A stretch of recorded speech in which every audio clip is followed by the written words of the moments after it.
할렐루야. 사랑하는 반석의 성도 여러분, 5월 12일 수요일 아침 아까베 시간이 돌아왔습니다.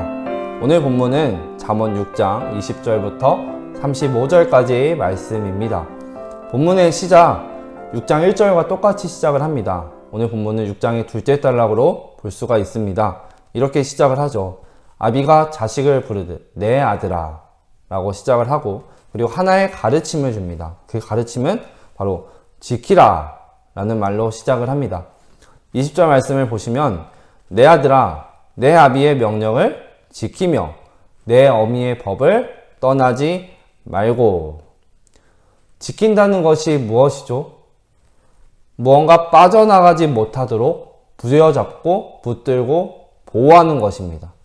그럼 무엇을 지켜야 하는가? 바로 내 아비의 나의 명령이다. 교훈이고 책망이다. 이 아버지가 가르쳐준 하나님의 말씀이 너의 마음에서 빠져나가지 못하도록 내 아들아 꼭 부여잡아야 한다. 지켜야 한다. 라는 말씀이죠. 그리고 아버지의 명령과 짝을 이루는 말이 있습니다. 바로 내 어미의 법입니다. 아버지의 명령은 마음에 잘 간직하고 부여잡고, 어미의 법은 어떻게 하라고 하나요? 저버리지 마라 라고 이야기합니다. 저버린다는 것, 곧 떠난다는 겁니다. 어머니의 가르침의 길을 저버린다는 것, 하나님의 말씀에서 떠난다는 겁니다. 다시 20절을 보시면 이렇게 이야기할 수 있습니다. 아버지가 가르쳐준 하나님의 말씀을 마음속에 꽉 부여잡고 간직하고 지키고 보호하고, 그 말씀대로 어미의 법대로 떠나지 마라. 거기서 저버리지 마라. 그 말씀대로 행하여야 한다 라는 말씀입니다. 어떻게 해야 하는가? 구체적인 이야기가 21절부터 이제 나오게 됩니다. 21절을 먼저 보시면 이렇게 이야기합니다. 항상 마음에 새기며 목에 매라. 이렇게 마음에 묶어두고 목에 걸고 다니면 그 말씀들이, 하나님의 말씀이 너를 인도하는 인도자가 될 것이고, 네가 잠을 잘 때에도 보호자가 될 것이다. 아버지의 명령, 어미의 법, 하나님의 말씀이 이런 역할을 하는 이유가 있습니다. 23절을 보시면, 원래 23절은 원어로 보면 왜냐하면 이라는 이 접속사가 지금 생략이 되어 있습니다. 왜냐하면을 넣어서 23절을 보시면 이렇게 볼 수 있죠. 왜냐하면 대저 명령은 등불이요 법은 빛이요 훈계의 책망은 곧 생명의 길이라. 생명의 길이라 말하는데, 그럼 무엇을 위한 생명의 길인가? 그에 대한 내용이 24절부터 시작됩니다. 24절을 보시면 이방 여인의 호리는 말에 빠지지 않게 하는 것, 바로 하나님의 말씀이, 부모로부터 주어지는 교훈과 책망, 훈계, 그 하나님의 말씀이 너로 하여금 이방 여인의 말과 행동으로부터 오는 유혹에서 벗어나게 할 것이고, 너를 생명의 길로 인도한다 라는 말씀입니다. 이어서 가르치기를 25절 내 마음에 그의 아름다움을 탐하지 말며.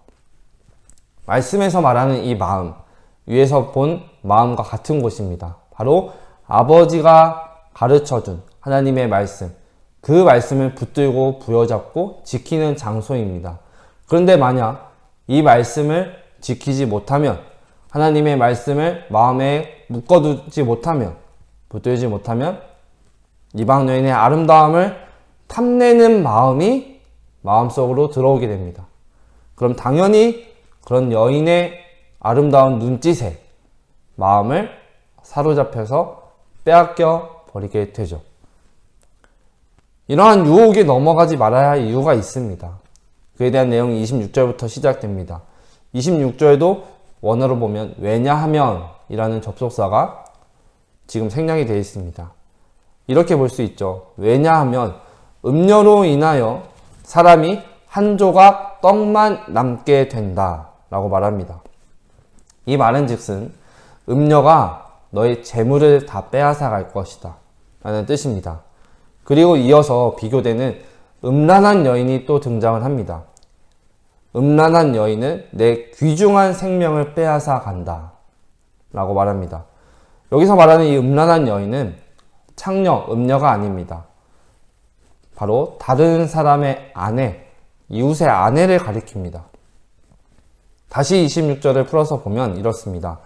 음녀는 너와 떡을 놓고 거래를 하지만 이웃의 아내의 음란한 여자는 내 생명을 놓고 너와 거래를 한다. 음녀와의 결합은 돈을 잃게 되는 것, 재물을 잃게 되는 것 뿐이지만 남의 아내, 다른 이웃의 아내와 결합을 하게 되는 건 곧 귀중한 생명을 잃어버리게 되는 일이다. 그리고 이에 대한 죄의 대가를 27절부터 28절이 이야기합니다. 27절 보시면 이렇게 이야기합니다. 사람이 불을 품에 품고서야 어찌 그의 옷이 타지 아니하겠으며 라고 말합니다. 말씀에서 말하는 이 품, 불을 품고 있는 품 역시 바로 하나님의 말씀을 붙들고 지켜야 하는 그 마음을 가리킵니다. 근데 그 품에 불을 묶어두고 있으면, 불을 부여잡고 있으면 당연히 옷이 타버리는 것처럼 그 마음에 음란한 여인을 묶어두고 있으면, 품고 있으면 마음도 타게 된다는 것입니다. 죄로 인하여서. 이렇게 볼 때 어떤 사람의 걷잡을 수 없는 인간의 그 성욕을 불에 비유한 것을 보면은 지금 현 시대나 당시 고대 이스라엘이나 이런 모습은 똑같은 것 같습니다. 그리고 28절은 또 구체적인 행위에 대해서 이야기를 하죠. 사람이 숯불을 밟고서야 어찌 그 발이 되지 아니하겠느냐. 음녀를 마음에 품고 실제로 간음을 하는 행함은 발이 숯불을 밟으면 타들어가듯이 너의 모습도 이렇게 행하면 타들어갈 것이다. 너의 삶이 죄에 타들어갈 것이다. 라는 말씀입니다. 이어서 가르치기를 이런 이야기를 이런 속히 말하면 간음에 대한 이야기를 30절과 31절 도둑질과 비교해서 이야기를 합니다. 도둑이 배가 고파서 도둑질을 하다 걸리면 그 죄를 이해하고 불쌍히 여기지만 그에 대한 죄의 대가를 7배나 갚아야 한다. 치러야 한다 말합니다. 그러나 이와 같은 간음은 배가 고파서 음식을 훔친 도둑과는 달리 아무도 동정해주지 않는다. 이해할 수 없다. 절대로 용서 못하고 갚을 길이 없을 것이다. 라는 말씀입니다. 왜냐? 다른 이유가 없습니다. 결혼이라는 게 무엇이죠? 바로 하나님께서 맺어주신 그 언약, 사랑의 약속을 간음이 깨는 것입니다. 그리고 배우자를 모욕하는 것이고 한 생명이 태어나는 가정을 파괴하는 것이 바로 간음이기 때문입니다. 이렇게 여인과 간음하는 자를 32절을 보시면 무지한 자라고 말합니다. 무지한 자는 그 뜻을 보면 이렇습니다. 마음이 결핍한 자, 인격과 지혜와 판단력이 부족한 사람이라는 뜻입니다. 그런데 안타까운 것이 이런 무지한 사람들을 이 시대에는 너무나 쉽게 보고 듣게 될 수 있게 됐습니다. 오늘 말씀은 이렇게 명확하게 어떤 뜬구름 잡는 이야기가 아니라 정말로 실제적인 이야기를 우리에게 말하고 있습니다. 근데 이 시대를 보면 이런 진리의 말씀을 행하는 사람들을 이런 모습을 찾아보기가 참 어렵습니다. 성적인 타락의 모습, 이제는 너무나 우리 주변에서 빈번하게 아주 그냥 당연하다는 듯이 발생하고 있습니다. 또 이러한 사람들, 무지한 사람들이 너무나 많이 있습니다. 우리도 예외라고 볼 수가 없습니다. 한 예로 몇 년 전에 미국에서는 어떤 미국인 목사님이 유부남과 유부녀가 성적 관계를 맺어주는 그 인터넷 사이트에 가입을 했는데 자신의 정보가 해킹이 되면서 신분이 당연히 노출이 되면서 그 수치심, 내가 목사인데 여기 가입했다는 그 수치심을 견디지 못해서 결국 자살을 했다라는 사건이 있었습니다. 우리나라 교계에서도 너무나 많은 성적 문제가 발생하고 있고 지금도 재판 중에 있는 성적 문제가 많이 있습니다. 성적인 문제뿐만 아닙니다. 통계에 따르면 우리나라 이혼율이 계속해서 올라가고 있는 추세인데 특히 작년 통계에 따르면 60대 이상의 황혼 이혼율이 전체 이혼율의 35%나 된다고 말합니다. 한 생명이 태어나고 평생의 연애를 같이 하고 있었습니다. 근데 그 부부가 어떠한 다른 것에 마음을 빼앗겨서 서로의 자유를 찾아 살아간다고 이런 모습들이 일어나고 있습니다. 이러한 모습들이 너무나 자연스럽게 받아들여지고 흘러가는 세상 속에서 진정한 우리 진리를 붙드는 하나님의 자녀라면 우리가 붙들어야 할 것은 한 가지입니다. 바로 아버지의 명령을, 하나님의 말씀을 내 마음에서, 삶에서 빠져나가지 못하도록 붙들고 부여잡고 지키는 겁니다. 그리고 어미의 법, 그 말씀대로 저버리지 말고 행하는 겁니다. 그리고 말씀에서 기억해야 할 것은 잠언을 전체적으로 보면은 음란한 여인이나 이웃의 아내는 하나님의 말씀이 아닌 다른 세상의 모든 유혹을 상징한다고 볼 수가 있습니다. 말씀에서 말하는 이 모든 일, 간음이든 성적인 타락이든 결국 이 모든 일은 어디서부터 시작이 되나요?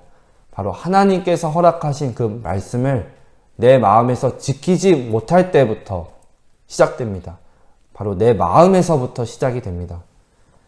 예수님께서는 신약에서 이렇게 얘기하시죠. 여자를 보고 음욕을 품는 자는 이미 마음으로 간음한 자다 라고 말씀하셨습니다. 세상 모든 문제의 시작은 결국 우리의 마음에서부터 시작이 됩니다.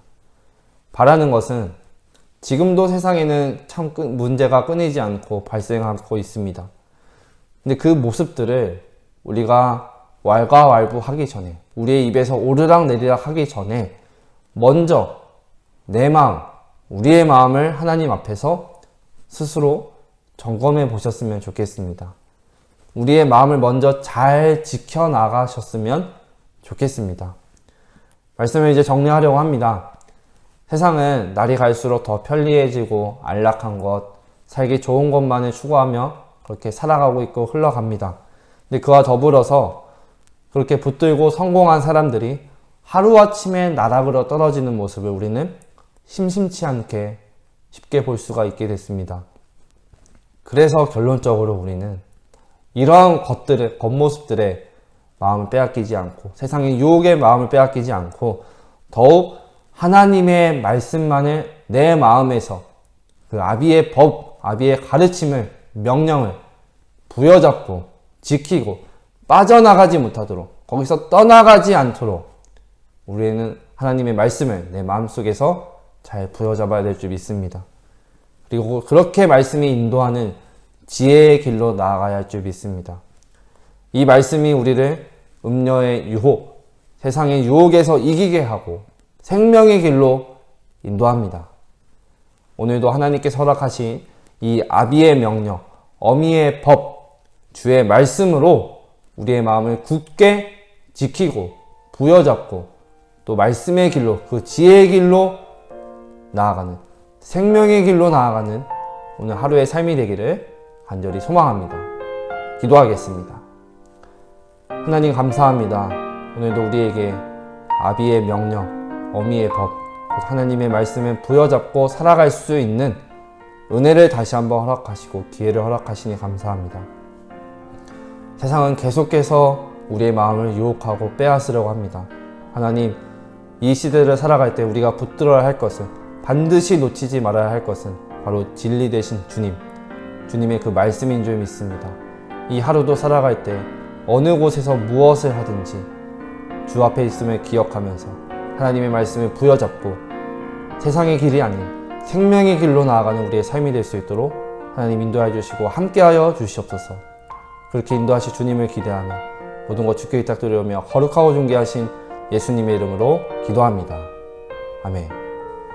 사랑하는 성도님들, 오늘 하루도 주신 말씀 부여잡고 승리하시기를 바랍니다.